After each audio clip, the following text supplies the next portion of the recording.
Welcome to the most memorable title you will ever hear in your week of devotions. This week is about demons, dogs, deliverance, and a deaf guy. It's going to be a New York Times best-selling book, or you might know it as Mark chapter 7. Mark has a tendency to take different topics and put them under one umbrella of a mishmash of constant action.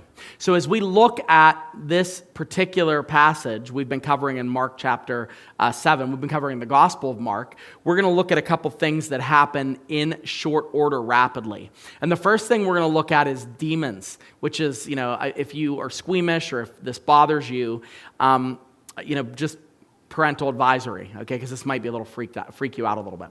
But we've been talking about demons, but let's talk about this one particular demon in Mark chapter 7. So one thing before we get into this, you'll notice that demons are heavily threaded into a lot of the narrative of the Gospel of Mark. And if you remember, the point of Mark is so that he could explain to the Romans that Jesus is the Son of God.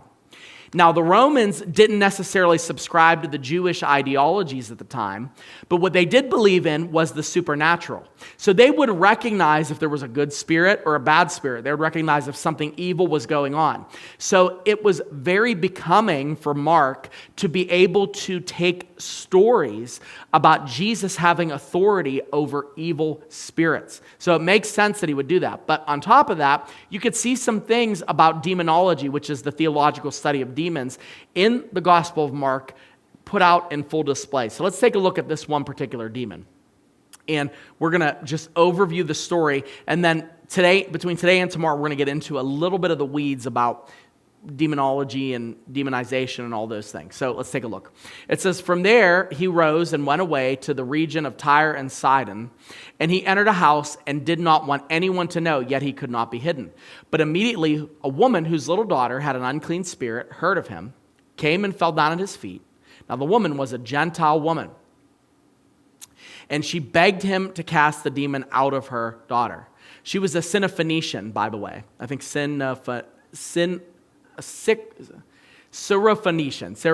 Okay. I've listened to a bunch of commentaries on this, and sometimes it's mispronounced, and I'm going to mispronounce it. So if you ever are curious about mispronouncing a biblical word, just say it really, really fast. And then if somebody says, "Well, that's not how you pronounce it," go, "Well, I was really close to the God who inspired this, and he told me how to pronounce it." No, don't do that. But anyway, so this particular Gentile person, and we're going to talk about her more in day 3.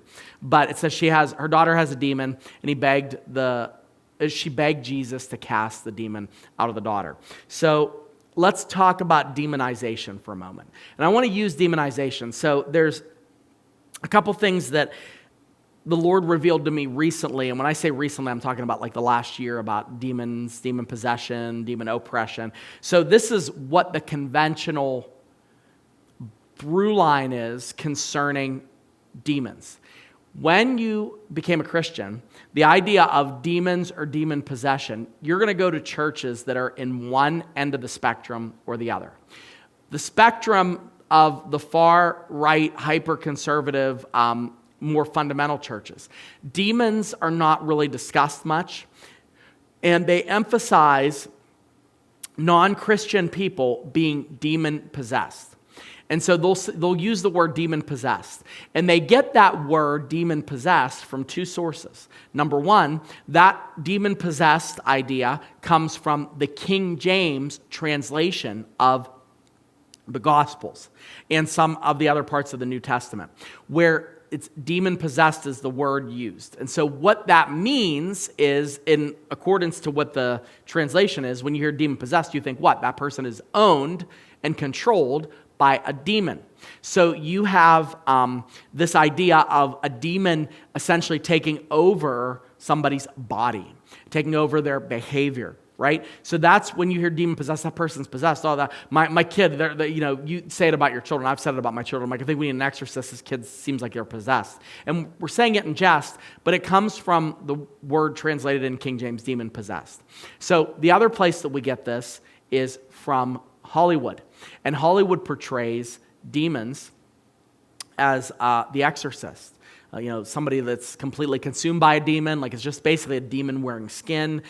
They're capable of violence, capable of strength. They're capable of all these things, manipulation. And we see basically, and I heard a preacher call it, basically it's like a walking meat sack. Like it's not a person anymore, it's like a creature. And this is how Hollywood tends to portray demonology. And so conservative churches that are hyper fundamental will lean on the side of that's really reserved for people that are non-Christians, and there's only demon possession of non-Christians. There's demonic oppression of Christians, which is like a demonic attack, but it's not really intense, okay? Churches that are what we call the charismatic, Pentecostal, spirit-filled, spirit-led churches, they believe more strongly in the demonic being present today, regularly. Like literally if somebody wakes up and they're having a bad day, they're like, that person's probably got a demon. They'll see somebody that was watching a movie, they're like, that person probably caught a demon from that movie. Somebody stubs their toe, it was the demon that put the furniture in their bedroom path at night. And it's a hyper focus on demonization. So I'm going to tell you that both extremes will lead you into a probably non-correct theological place. I'm going to go right down the center with this and quickly say that number one, the word possession is not used in the original language the way that you have heard it mentioned. So when you talk about somebody being possessed, that is something that was influenced by the translation of the King James, which is an okay translation, but the Greek word is different, and it's the only Greek word that's used in these situations. And the word is demonized. Demonized. Okay, so when you see a person with an unclean spirit, they are demonized. And what that means is that means to be acted upon or influenced by a demon. So don't think in terms of, and try to do this, this is a big shift for a lot of you. A lot of you think in terms of, okay, that person is oppressed by a demon, that person is possessed by a demon. That's kind of the fundamental conservative through line. A possessed person, a non-Christian person can be possessed, but they can't be because they are not of God. So therefore, a demon can own them. Well, in Scripture and from what we see in the text, we don't see demons owning anything. We don't see demons owning anything. We don't see demons owning in terms of like they completely control and consume. But what we do see are people in different types of walks in their faith being demonized. So for instance, this is a Gentile family, a family that's not of Jewish descent. This young lady is demonized, okay? So of course you're like, yeah, well, she's demon possessed. Well, the scriptures say demonized. She's tortured with an unclean spirit. She's oppressed with this unclean spirit, some sort of influenced by an unclean spirit, a demon. All right? So that is what the scriptures teach. It's not an issue of like we're trying to imply more a lot of times that lift a little heavier than what the text actually implies. It says that she's demonized, she's tortured by this unclean spirit, she's taken with this unclean spirit. So the middle of the road approach is this. And we're going to talk a little bit about more in terms of Christians being influenced by demons. How does this work? I'm going to talk about it tomorrow. But here's what I need you to understand. It's more active. Demonic presences are more active than what fundamental churches are portraying. And they're far more active, or they're far less active probably than what Pentecostal and charismatic churches tend to portray. We want to go straight down the middle. Not everything is a demon, but demons are present, and demons are capable of doing things in our lives that are unsavory and particularly horrendous when it comes to the work of God. So how do we get confidence about that?